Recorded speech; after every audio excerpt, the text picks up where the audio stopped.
Good morning, class. My name is Cara and I will be doing my presentation on business etiquette. Business etiquette, the practice of polite, appropriate behavior in the business setting. It dictates what behaviors are proper and under what circumstances. Thus, business etiquette is really concerned with interaction between people, not meaningless ritual. Understanding the culture in business business etiquette. Every organization has its own rules about what is and is not considered fitting in terms of dress, ways of addressing superiors, importance of punctuality, and the like. Generally, these rules are not written down, but must be learned informally or through observation. You must be sensitive to what is appropriate under any given circumstances. Good manners are good business. They communicate a strong message of you as a person. Your meeting and your greeting. The basic rules for introductions is to present the lower ranking person to the higher ranking person, regardless of age or gender. If the persons you're introducing are equal in rank, mention the older one first. Mention the guest first, or traditionally mention the women first. Regardless of the gender of the two people being introduced, either may initiate the handshake, a gesture of welcome. To help remember the name of someone you met, make a point of using his or her name when shaking hands, and use the person's name at least once during the conversation. That will help fix the name in your mind. So for instance, you meet someone named John.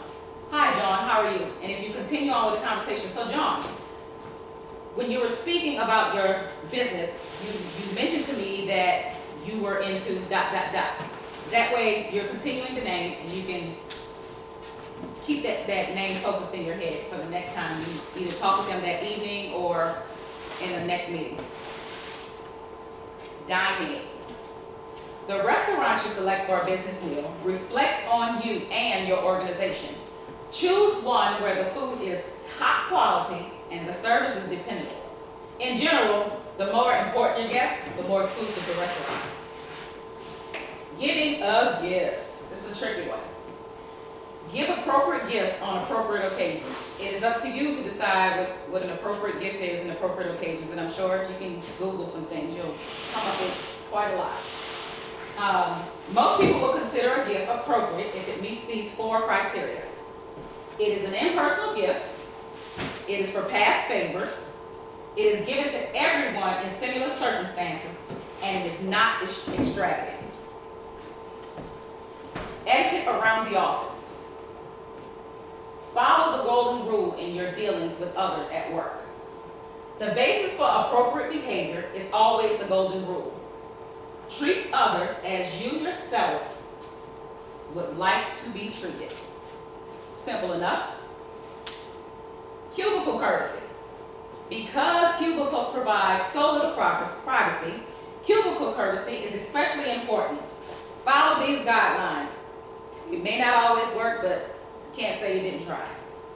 Always knock or ask permission before entering someone's cubicle.